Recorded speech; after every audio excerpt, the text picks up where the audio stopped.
अच्छा जी, हमने जो है वो बॉडी के प्लेन्स देख लिया। उसके बाद जो हमारे पास नेक्स्ट टॉपिक आ जाता है एनाटॉमी का, वो आता है basic organization of the body, के बॉडी जो है वो ओवरऑल कैसे ऑर्गेनाइज की गई है। तो इस कॉन्सेप्ट को जो है वो हम सेल थ्योरी से स्टार्ट करेंगे। सेल थ्योरी हमारे पास जो है शवान एंड शिल्डन ने जो है वो प्रपोज की थी, उसका क्या बेसिक उन्होंने बताया था। उसकी स्टेटमेंट ये थी कि जो cell is the basic structural and functional unit of life, कि जो हमारी जो लाइफ है वहाँ वो पूरी एक ह्यूमन बीइंग की लाइफ वो किस पॉइंट से स्टार्ट होती है, वो एक सेल से स्टार्ट होती है। एक सेल जब होगा उसके बाद जो आगे फर्दर जो है हमारे पास टिश्यूज़ बनेंगे, ऑर्गन्स बनेंगे, ऑर्गन सिस्टम्स बनेंगे, फिर पूरा एक इंडिविजुअल बनेगा। तो जो बेसिक लाइफ जो हमारी जिस पॉइंट से स्टार्ट होगी वो सेल है। तो हम इसमें ऑर्गेनाइजेशन देख लेते हैं बॉडी की, कि बॉडी किस तरह पूरी ऑर्गेनाइज की गई है। उसको हम बिल्कुल एक छोटे पॉइंट से जो है वो हम स्टार्ट करते हैं। उसमें हम देखते हैं कि the human body can be organized on the basis of cell theory, that the cell is the structural unit of the whole complex human being. उसके बाद जो सेल्स हैं जब वो मिलके कलेक्ट करेंगे तो हमारे पास collection of cells of similar morphology performing a specific function is termed as tissue. जब वही सेल्स, बहुत सारे सेल्स इकट्ठे हो जाएंगे और एक सेम फंक्शन परफॉर्म करेंगे तो वो एक टिश्यू बना देंगे। अब टिश्यूज़ की हमारे पास 4 टाइप्स आ जाती हैं। हमारे पास एपिथेलियम टिश्यूज़ आ जाते हैं, कनेक्टिव टिश्यूज़ आ जाते हैं, मसल्स टिश्यूज़ आ जाते हैं, नर्वस टिश्यूज़ आ जाते हैं। ये सब हम लोग पहले हमने एफएससी में भी पढ़ा है, लेकिन उसके अलावा भी मैं यहाँ पे इसका जनरल ओवरव्यू दे देती हूँ कि हमारे पास एपिथेलियल टिश्यूज़ क्या होते हैं। एपिथेलियम टिश्यूज़ वो होते हैं जो हमारे ऑर्गन्स की या किसी भी स्ट्रक्चर्स की या ग्लैंड्स की सर्फेसिस की लाइनिंग बनाते हैं। उसके ऊपर कोई भी ऑर्गन है उसके ऊपर जो है वो लाइन बनाएंगे ताकि उसको कवर कर सकें, उसको प्रोटेक्ट कर सकें, या नीचे जो भी टिश्यूज़ या नीचे जो भी स्ट्रक्चर्स है उसको वो है वो कवर कर सकें। लाइक इसकी डेफिनेशन यहाँ से देख लेते हैं कि it forms the lining of organs, glands and other body surfaces like skin, lungs and guts, या कोई भी हमारे पास जो ऑर्गन्स है उनके ऊपर जो है लाइनिंग बनाएंगे। नेक्स्ट कनेक्टिव टिश्यू, नाम से पता चल रहा है जो कनेक्ट करेंगे बॉडी के अंदर स्ट्रक्चर्स को, वो कनेक्टिव टिश्यू आ जाएंगे। उसके अंदर हमारे पास क्या आ जाते हैं, बोन आ जाती है। जो बोन है वो सारी कनेक्ट होकर क्या बनाती हैं, स्केलेटल सिस्टम बनाती हैं। इसी तरह कार्टिलेज आ जाती हैं, टेंडन्स आ जाते हैं, लिगामेंट्स आ जाते हैं। ये सब कनेक्टिव टिश्यू के एग्जाम्पल में आ जाता है। उसके बाद मसल टिश्यू, नाम से पता चल रहा है कि जो मसल्स के अंदर टिश्यूज़ प्रेजेंट होंगे मूवमेंट करवाने के लिए, कॉन्ट्रैक्शंस करवाने के लिए, वो मसल्स टिश्यू होंगे। उसके बाद नर्वस टिश्यू आ जाते हैं कि जो नर्वस सिस्टम के अंदर हमारे पास टिश्यूज़ हैं जो कि डिफरेंट फंक्शनिंग परफॉर्म करवाएंगे। उसके अंदर हमारे पास न्यूरॉन्स या नर्व सेल्स आ जाते हैं, वो हमारे पास नर्वस टिश्यू होंगे। अब ये टिश्यूज़ हमने देख लिए। टिश्यूज़ के बाद हमारे पास ऑर्गन आता है। यही टिश्यू जब बॉडी के अंदर मिलेंगे, काफ़ी सारे टिश्यू मिलके एक स्पेशलाइज्ड फंक्शन परफॉर्म करेंगे तो वो एक ऑर्गन बना देंगे। And association of different tissues is called an organ which perform certain functions. अब उन ऑर्गन्स में हमारे पास क्या आ जाता है, बोन आ जाती है, मसल आ जाता है, हार्ट आ जाता है, स्टमक आ जाता है, यूरेनी ब्लैडर, ये पूरा एक ऑर्गन होता है। ये ऑर्गन्स डिफरेंट जो है वो टिश्यूज से बनते हैं। जैसे हमने बताया था कि कनेक्टिव टिश्यूज़ थे या मसल्स टिश्यू थे, इस तरह मसल्स के अंदर काफ़ी टिश्यूज़ मिल के जो है वो एक मसल्स बनाएंगे। इसी तरह जो है बोन्स के अंदर कनेक्टिव टिश्यूज़ मिल के जो है वो एक बोन बनाएंगे। इसी तरह हार्ट के अंदर जो है वो हमारे पास कार्डियक टिश्यूज़ होंगे। ये सारे मिलके जो है हमारे पास एक पूरा जो ऑर्गन बनाएंगे। नेक्स्ट जो ऑर्गन्स हैं वो मिलके हर ऑर्गन का अपना अपना एक फंक्शन होगा। लाइक जो है वो बोन का फंक्शन जो है वो हमारे बॉडी को स्ट्रेंथ प्रोवाइड करना, स्टेबिलिटी प्रोवाइड करना। इस तरह हार्ट का फंक्शन जो है वो ब्लड की पंपिंग करवाना, स्टमक का फंक्शन फूड की एब्जॉर्प्शन, एलिमिनेशन करवाना, डाइजेशन करवाना। यूरिनरी ब्लैडर का जो फंक्शन है वो यूरिन को बॉडी से एक्सक्रीट आउट करना। इस तरह हर जो बॉडी के अंदर ऑर्गन है उसका अपना एक फंक्शन है। अब यही जो ऑर्गन्स है, group of organs working harmoniously to discharge specific functions form a system. अब ये जो ऑर्गन्स हैं, एक नहीं जो सारे ऑर्गन्स मिल के इकट्ठे वर्क करते हैं ताकि बॉडी के अंदर डिफरेंट सिस्टम्स बना सकें, और वो सिस्टम्स फिर कलेक्टिवली हमारे पास जो है वो फंक्शंस परफॉर्म करवाते हैं। अगर हमारी बॉडी के अंदर कोई भी ऑर्गन सेपरेट वर्क करेगा, लाइक वो जो है बाकी एक ऑर्गन ख़राब है जबकि दूसरा ऑर्गन वर्क कर रहा है, तो उसका कोई फ़ायदा नहीं है। अगर जो है हार्ट डैमेज है, इसका मतलब है पूरी बॉडी की डेथ हो सकती है। अगर ब्रेन इफेक्ट हुआ है तब भी पूरी बॉडी की जो है वो डेथ हो सकती है। तो ये सारे जो ऑर्गन्स हैं ये इकट्ठे वर्क कर रहे हैं, हार्मोनियसली वर्क कर रहे हैं ताकि जो है वो बॉडी के जो सिस्टम्स हैं वो चला सकें। अब हम देखते हैं कि हमारी बॉडी में सिस्टम्स क्या आ जाते हैं। लाइक ये ऑर्गन्स मिल के बॉडी के अंदर सिस्टम्स बनाते हैं पूरे, फिर हमारी जो बॉडी है वो वर्क करती है। उसके अंदर हमारे पास इंटेग्यूमेंट्री सिस्टम आ जाता है।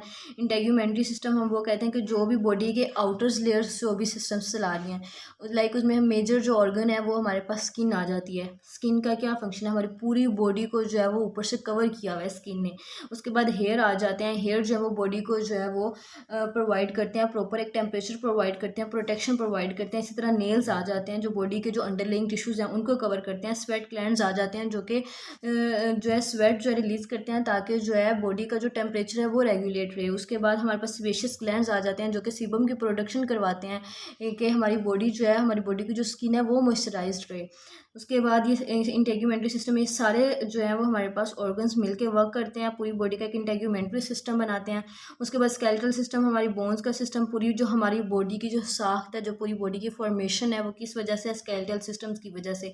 उसके अंदर हमारे पास जो ऑर्गन्स हैं वो बोन्स आ जाती हैं, जॉइंट्स आ जाते हैं, लिगामेंट्स आ जाते हैं, टेंडन्स आ जाते हैं, जो उनको जोड़ते हैं, उनको स्टेबिलिटी या फिर उनको जो प्रोटेक्शन प्रोवाइड करते हैं। इसी तरह मस्कुलर सिस्टम आ जाता है, बॉडी का मसल्स वाला सिस्टम, जो कि हमारे पोस्चर को मेंटेन करता है, हमारी मूवमेंट्स की रेगुलेशन करवाता है। उसमें हमारे पास डिफरेंट मसल्स आ जाते हैं।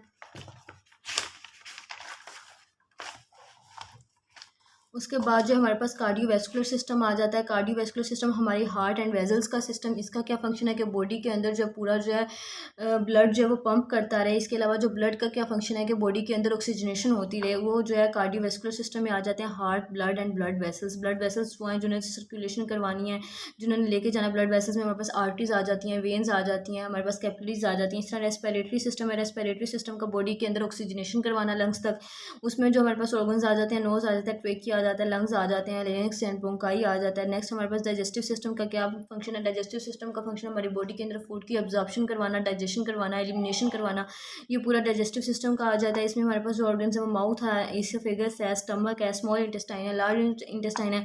सब ऑर्गन्स ने अपने अपने सेपरेट फंक्शंस करवाने हैं। लाइक माउथ ने जब हमारे पास फूड की इनहेलेशन करवानी है, इसोफेगस ने आगे डिफरेंट फंक्शन परफॉर्म करवाने हैं, स्टमक ने उनको जो है डाइजेस्ट करना है, स्मॉल इंटेस्टाइन, इसे सबके जो है अपने अपने फंक्शन है, सबने कलेक्टिवली वर्क करना है, तब हमारे पास एक पूरा जो सिस्टम वो वर्क करेगा। इस तरह यूरोजेनिटल सिस्टम में हमारे पास दो सिस्टम्स आ जाते हैं, यूरेनरी सिस्टम आ जाता है और genital system like reproductive system आ जाता है। यूरेनरी सिस्टम में हमारे पास जो ऑर्गन है वो like kidneys, urethra and urinary bladder, ureters आ जाते हैं। उसके बाद हमारे पास रिप्रोडक्टिव सिस्टम में male and female reproductive organs आ जाते हैं, लाइक फीमेल में हमारे पास ओवरीज आ जाती हैं। इसके अलावा जो है मेल्स के अंदर जो है वो टेस्टिस आ जाती हैं, प्रोस्टेट ग्लैंड्स आ जाते हैं, सेमिनल वेसिकल्स आ जाती हैं। इस तरह ये सारे फंक्शंस जो है, ये मिल ऑर्गन्स जो है ये मिलकर फंक्शन परफॉर्म करवाते हैं, पूरा जो सिस्टम है वो चलता है। नर्वस सिस्टम में हमारे पास जो है वो ब्रेन एंड स्पाइनल कोड आ जाता है। एंडोक्राइन सिस्टम में हमारे पास डिफरेंट ग्लैंड्स आ जाते हैं, जो ग्लैंड्स हैं ये बॉडी के अंदर हार्मोन्स जो है वो सिक्रीट करवाते हैं, ताकि वो हार्मोन्स जो है वो डिफरेंट फंक्शंस जो है वो परफॉर्म करें। एक पिट्यूटरी ग्लैंड है, थायराइड ग्लैंड है। इसके बाद हमारे पास एड्रीनल ग्लैंड है, पैंक्रियास ग्लैंड है। पैंक्रियाटिक ग्लैंड क्या करवाता है, बॉडी में जो हमारे पास शुगर की जो कंटेंट है या शुगर का जो लेवल है उसको मेनटेन करता है। इस तरह एड्रीनल ग्लैंड से इलेक्ट्रोलाइट इम्बैलेंसेस करवाता है, स्ट्रेस को मेनटेन करता है। इसी तरह हमारे पास ऑर्गन्स ऑफ स्पेशल सेंसेस आ जाते हैं। स्पेशल सेंसेस लाइक हमारे पास जो है वो सेंस लाइक टच करने की सेंस, स्मेल करने की सेंस और विजन की जो सेंस, इसके बाद जो हमारे पास टेस्ट की सेंस, इनके लिए जो हमारे पास ऑर्गन्स हैं, आईज़ हैं, ईयर्स हैं, नोज़ एंड टंग है, ये सारे ऑर्गन्स जो है वर्क करते हैं। फिर लिम्फेटिक सिस्टम आ जाता है।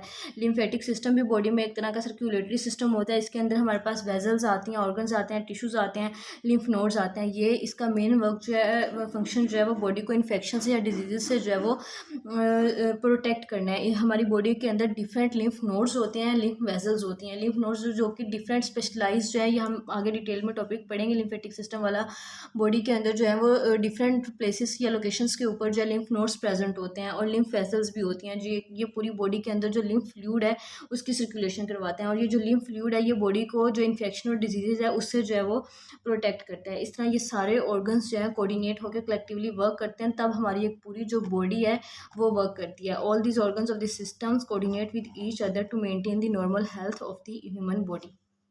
तो हमारी बॉडी का जो पूरा जो सिस्टम जो हमारा चल रहा है, ये कोई एक सिस्टम के वर्क करने की वजह से नहीं चल रहा। अगर हमारी पूरी जो बॉडी के अंदर जितने भी सिस्टम्स हैं, ये सारे डिफरेंट ऑर्गन से मिलकर जो बने हैं, जब ये कलेक्टिवली वर्क करेंगे तब जो हमारी एक जो बॉडी है हम कह सकेंगे कि वो एक नॉर्मल हेल्थ के अंदर मेनटेन्ड है। उसके बाद जो है वो हमारे पास जो है वो जो बॉडी का स्ट्रक्चर है, एनाटॉमिक स्ट्रक्चर है, सिंपलेस्ट उसकी हम ऑर्गेनाइजेशन देख लेते हैं। The simplest organization of the tissues to form anatomic structures is in the form of membranes.